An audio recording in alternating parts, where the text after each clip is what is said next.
Welcome to Real English Podcast. I'm Brendy. I'm Annie. And before we really get into things today, please take a quick second to like, subscribe, and share the Real English Podcast with your friends. It genuinely helps us reach more learners just like you. If this feels fast, that's totally normal. This is how Americans really speak.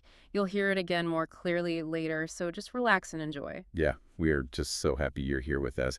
So let's start by picturing a very specific situation. Okay.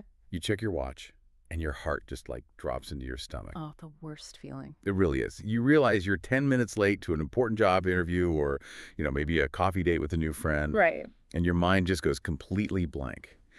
You only know one simple English phrase, which is, I am late. It is a terrible feeling, and when you're learning English, that feeling can be even more stressful. Yeah, definitely. Because you're worried about the time, but you're also worried about finding the right word. So today, we are going to rescue you from that moment. Exactly. Yeah. Because, while saying I am late is grammatically correct, it's not always the best thing to say. No, it's really not. If you only use that phrase, it can sound a bit, robotic. So today, step by step, we will teach you how to sound like a natural, confident native speaker when you are running behind schedule. Yes, we're going to give you the exact, easy phrases Americans use every single day. Perfect. So let's begin with the moment before you even arrive. You have realized you'll be delayed. And in American culture, time is very highly valued. Oh, absolutely. People expect things to happen exactly on schedule. So the absolute worst thing you can do is just stay silent. Right. You don't want to just disappear. Exactly. You must communicate that you are delayed before the meeting time actually starts. So you pick up your phone. What do you say? Well, the most common and natural phrase is this.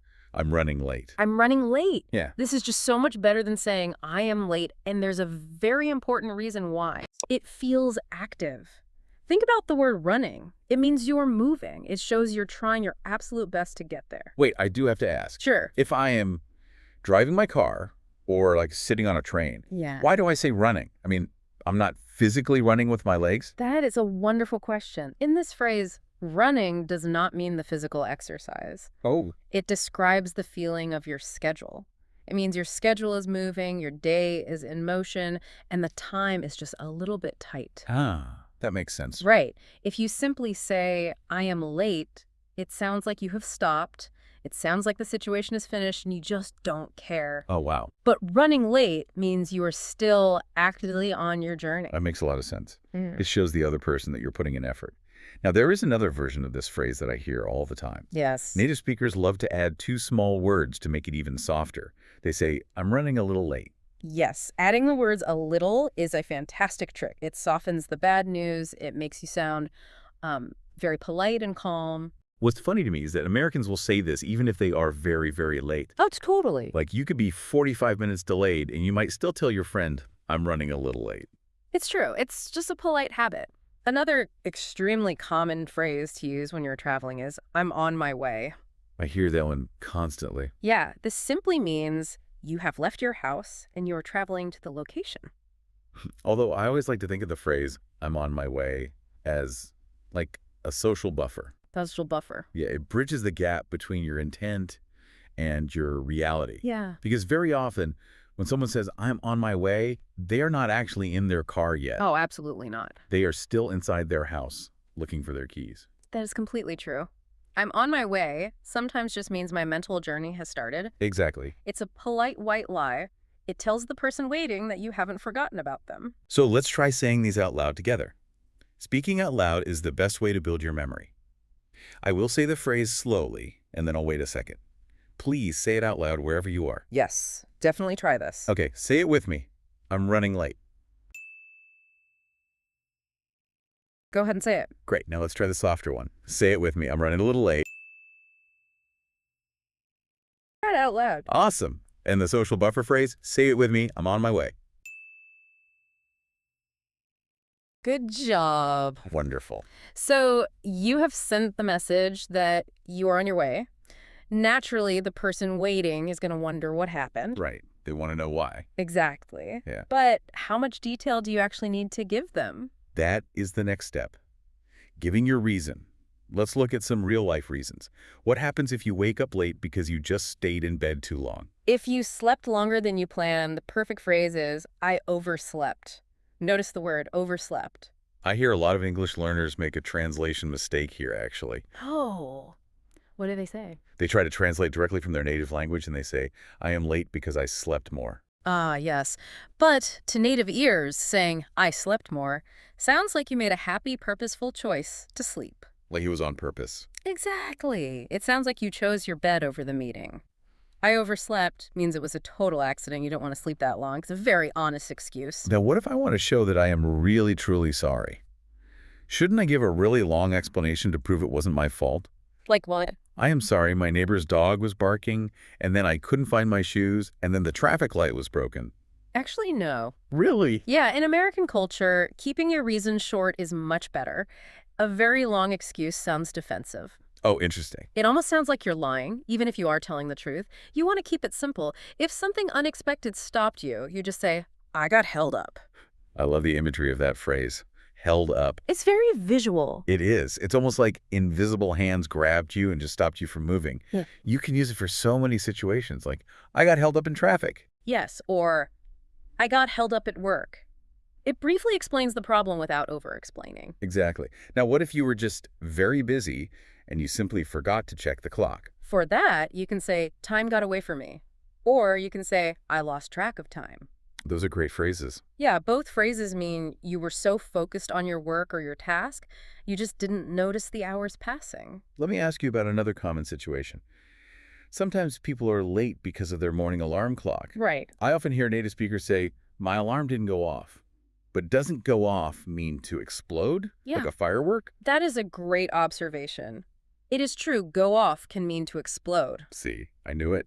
But in everyday English, when we talk about alarms or phones, go off just means to ring or to make a loud sound. Oh, okay. So if your phone was silent and did not wake you up, you simply say, my alarm didn't go off. English can be very funny that way. Here's another one I want to clarify. Sure. Sometimes you run to the bus stop, but the bus drives away before you can get on. Is it correct to say, I lost the bus? In many languages, it makes perfect sense to say, I lost the bus. But in English, we treat public transportation as an event that you participate in, rather than an object that you possess. Interesting. You can lose your keys because you own them, but you cannot lose the bus. So what do we say instead? You use the word missed. You say, I missed the bus, or I missed the train. It means you missed the event of the bus leaving. That makes so much sense when you explain the logic behind it. Let's practice these reasons together. Yes, let's do it. Remember to speak out loud. Say it with me. I overslept. Take a moment to say it. Great. Now, what if it was traffic? Try saying, I got held up in traffic. Nice and clear. Excellent. Try this one if you forgot to check the clock. I lost track of time. Very natural. And if the bus left without you, I missed the bus. Excellent practice. So now let's talk about the medium we use.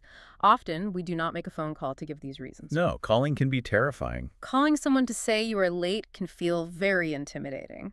So instead, we send a quick text message on our phones. And texting in English has its own special rules.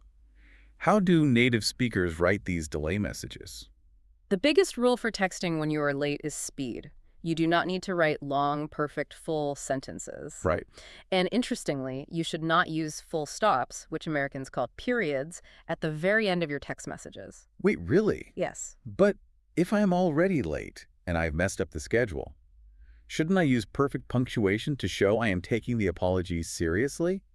Doesn't a casual text look like I just do not care? I completely understand why you might think that, but we have to look at the digital linguistics of texting. Okay. Texting is not like writing a formal letter. Texting mimics spoken conversation. And in speech, a period acts like a sudden, harsh drop in your vocal tone. Oh, I see. So it sounds too heavy. Exactly. If you write, I am late with a period at the end, it can feel very cold or serious or even a little angry to the person reading it. Wow, I had no idea. Yeah, leaving the end of the sentence open without a period mimics a continuous, friendly dialogue. It feels much softer. That is a fascinating way to look at it. The punctuation actually changes the tone of your voice in the reader's head. It really does. We also use a lot of abbreviations in text to save time. For example, instead of typing the words "let me know," we just type the letters LMK, LMK. And instead of typing thanks, we just type THX, VEX. Super easy. And of course, we use emojis. Sending a little nervous smiling face or a face with a sweat drop can show that you feel bad about being late without using any words at all. Let's show our listeners exactly how this sounds in a real-life situation. We're going to do an expanded, realistic role play. Yes, listen closely to the natural rhythm here. For this scenario, I will be playing myself, Brendy. I am stuck in my car, trying to get to the cafe. And I will be playing myself, Annie. I am already at the cafe, sitting at a table. I have been waiting for 10 minutes. Listen to the natural phrases we use and how we handle the schedule. Here we go. Hey, Annie, I'm running a little late. I got held up in traffic. No worries, Brendy. I'm already inside the cafe, LMK, when you find a place to park. Will do. I'm so sorry. I'll be there in 15 minutes. Should we reschedule? It's okay. I have plenty of time today. Take your time driving safely. Should I go ahead and order a coffee for you? Yes, please. An iced latte would be amazing. Okay, role play over. That was a highly natural exchange. Notice how it remained calm and polite. Yes. And I used LMK for let me know.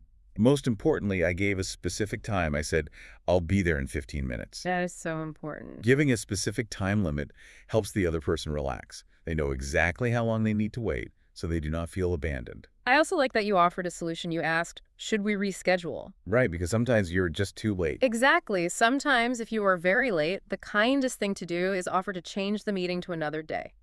It shows respect for their time. So the text message is sent. The journey is finally over. You arrive at the building. You walk through the door. What are the very first words you should say out loud? Well, this requires a skill called code switching. Code switching. Yes. Code switching means changing the way you speak based on your environment.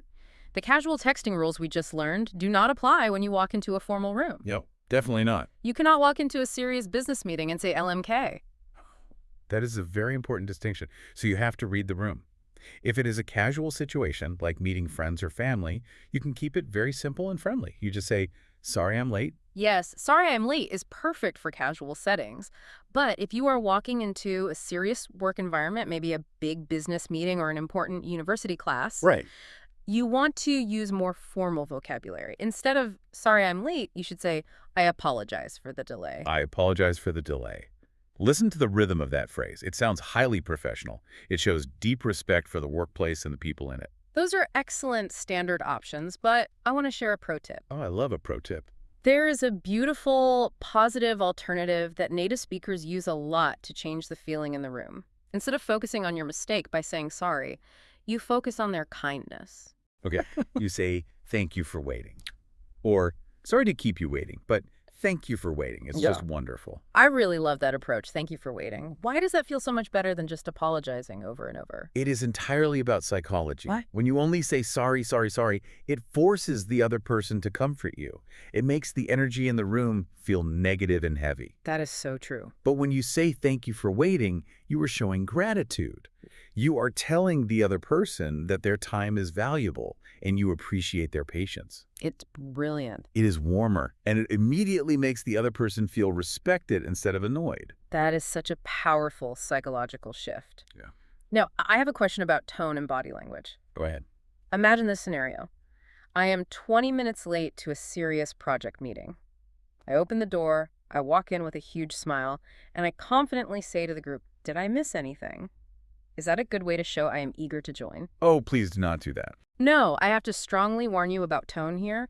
Asking, did I miss anything, is totally fine for very casual, friendly settings. Like with friends. Yes. If you walk into a relaxed study group with your closest friends, you can absolutely ask that. But walking into a serious business meeting late with a big smile and asking, did I miss anything, can sound incredibly rude. Really? Why is it considered rude? Because it sounds like you think the meeting was completely unimportant until you arrived. It minimizes the work that the other people have been doing while they waited for you. Oh, I see. In a serious setting, you should quietly take your seat, do not interrupt the person speaking, and simply say, I apologize for the delay when there is a natural pause. Do not draw extra attention to yourself with casual questions. That makes perfect sense. Tone really is everything in English. How you say it is just as important as what you say. It is about reading the room and matching the energy. Let's do one final pronunciation practice for these arrival phrases. Let's practice saying them calmly and clearly so you're ready to use them. Yes, please practice with us. Say it with me. Sorry I'm late. Give it a try. Good. Now the formal, professional phrase, say it with me. I apologize for the delay. Very nice. And finally, the beautiful, positive alternative. Say it with me. Thank you for waiting. You did a fantastic job practicing today. Let's do a gentle review of everything we covered. Sounds good. We learned that when you were traveling, you say, I'm running a little late because it sounds active. It shows you are still trying to get there. We learned how to give natural, brief reasons. Long excuses sound fake, so we keep it simple. You say, I overslept, or I got held up, or I missed the bus.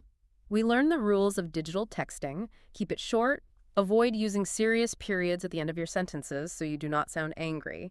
And use easy abbreviations like LMK. And finally, we learned the importance of code switching when you walk through the door. You can say, I apologize for the delay in a formal setting, or use the psychological shift of gratitude by saying, thank you for waiting.